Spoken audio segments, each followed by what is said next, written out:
স্বাগতম সবাইকে roots of civil engineering হাইড্রোলিক্সের চাপ ও চাপ কেন্দ্রিক পর্বে। আজকের ক্লাসে আমরা দেখব পানিতে ডুবন্ত একটি প্লেট যার উপর মোট চাপ এবং চাপ কেন্দ্রের অবস্থান বের করতে হবে।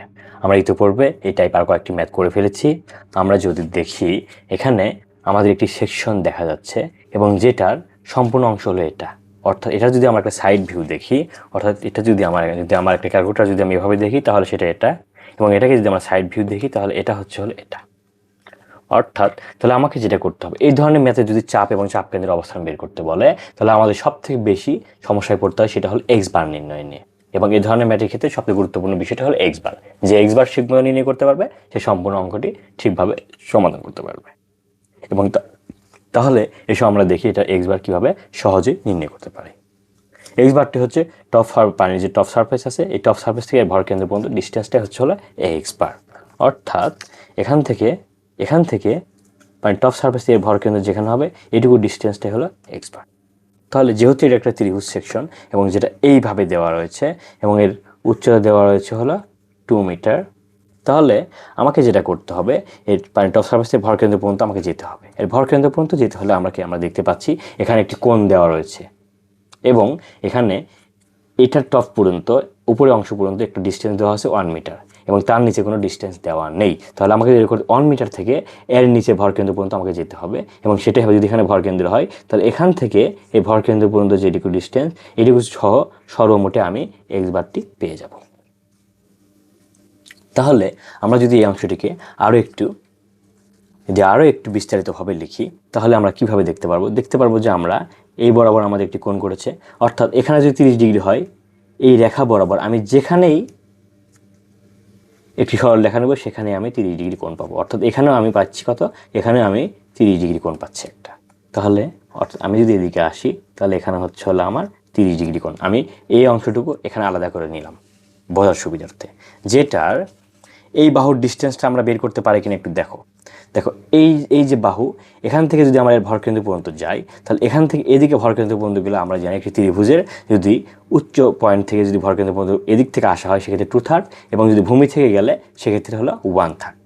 তাহলে এখান থেকে যদি আমরা এটুকু পর্যন্ত যাই তাহলে আমরা এখানে ডিস্টেন্সটা কত হবে, এখান থেকে যদি আমরা এটুকু পর্যন্ত নির্ণয় করি তাহলে ভরকেন্দ্র পর্যন্ত ডিস্টেন্সটি হবে, এটাকে এই ধরে নিলাম, সেটা হলো 1/3 গুণন সম্পূর্ণ অংশের উচ্চতা হলো 2/3, এর সম্পূর্ণ অংশের উচ্চতা হলো 2 এবং যেটার হবে 1/3 করলে আমরা এখানে পাচ্ছি 2/3।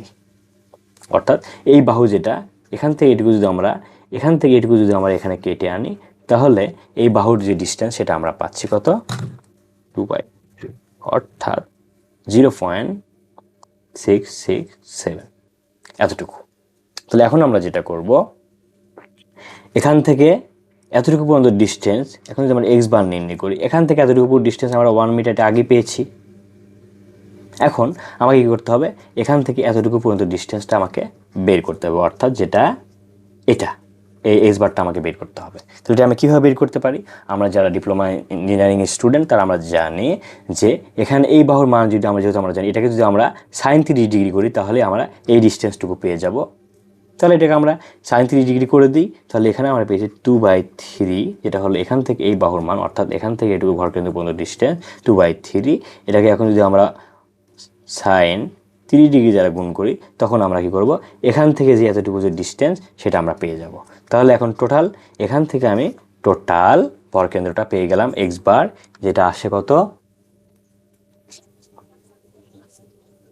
4/3 মিটার। আশা করি আমরা বুঝতে পেরেছি।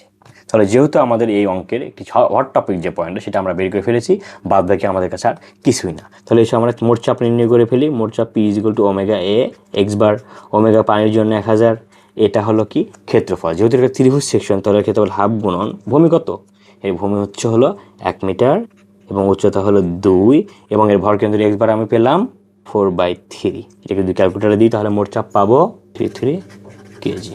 এই গেল আমাদের মোট চাপ, অর্থাৎ অ্যান্সার। এরপরে যে অংশটুকু সেটা হলো চাপ কেন্দ্র। তাহলে চাপ কেন্দ্র নির্ণয় করতে যদি আমরা যাই, আমরা এখানে দেখতে পাচ্ছি এখানে একটি কোণ দেওয়া রয়েছে। কোণের ক্ষেত্রে চাপ কেন্দ্র সূত্রটি আমরা জানি, moment of inertia IG sin square theta, নিচে হলো কত, ax বার যোগ x বার। তাহলে আমরা মোমেন্ট অফ ইনার্শিয়াতে আমরা আগে থেকে নির্ণয় করতে জানি, সেটা হচ্ছে হলো বি, যদি ত্রিভুজ সেকশন হয় সেক্ষেত্রে bh³ ভাগ 36। কিন্তু এই অঙ্কে আমাদের একটি সমস্যা করে, সেটা হলো যে যখন আমি যেহেতু একটি হেলানো সেকশন দেওয়া রয়েছে, তাহলে এর ভূমি এবং হচ্ছে বি এবং এইচ এর মানটা আমি কীভাবে ধরবো, বি এবং এইচ এর মানটা আমি কীভাবে ধরবো? যেহেতু এটা যদি এইভাবে থাকতো, তাহলে আমি ধরতাম যে এটা বি, এটা এইচ, কিন্তু এটা দেওয়া আছে হেলানোভাবে, তাহলে আমি কোনটাকে বি ধরবো, কোনটাকে এইচ ধরবো?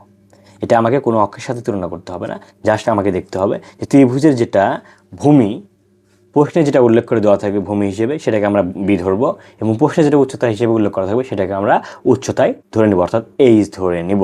তাহলে এখানে আমরা বসিয়ে যদি তাহলে এখানে এসে আমরা এখানে বসিয়ে দিই, তাহলে আইজি সমান আমরা জানি bh³ ভাগ হচ্ছে হলো 36 সাইন টিটা হোল স্কোয়ার, আর নিচে হচ্ছে এ এক্স বার প্লাস হচ্ছে হলো এক্স বার। তাহলে এখানে যদি আমরা মানগুলো বসিয়ে দিই, 36কে এটা আমরা সরাসরি নিচেই লিখতে পারি। এবং ক্ষেত্রফল কত আসছে ত্রিভুজ সেকশন যেহেতু, তাহলে হাফ গুণন ভূমি হচ্ছে হলো 1 এবং উচ্চতা হচ্ছে হলো, এবং এর এক্স বার আমরা পেরেছি 4/3 প্লাস হচ্ছে হলো 4/3। আর মোমেন্ট অফ ইনারশিয়া বি কত ধরবো, যেটাকে ভূমি হিসেবে, প্রশ্নে যেটাকে ভূমি হিসেবে উল্লেখ করা থাকবে ওটাকে আমার বি ধরতে হবে। তাহলে প্রশ্নে যেহেতু 1কে ভূমি হিসেবে উল্লেখ করা হলো 1 গুণন, এবং 2কে উচ্চতা হিসেবে উল্লেখ করা 2 হোল কিউব, এবং সাইন কত, sine 30 degree, sine whole square 30 degree. যদি এই মানকে তোমরা ক্যালকুলেটার ইনপুট করো তাহলে পাবে, যদি আমরা ক্যালকুলেটার দিই তাহলে পাবো 1.375 মিটার। এটা হলো চাপ কেন্দ্র, এবং এখানে যদি আমরা 4/3 করি 1.33 মিটার, তাহলে আমরা দেখতে পাচ্ছি চাপ কেন্দ্রটি ভর কেন্দ্র থেকে সামান্য একটু নিচে রয়েছে, তার মানে আমাদের চাপ কেন্দ্র নির্ণয়টি সঠিক হয়েছে। তাহলে এটি হবে হচ্ছে হলো আমাদের দ্বিতীয় অ্যান্সার।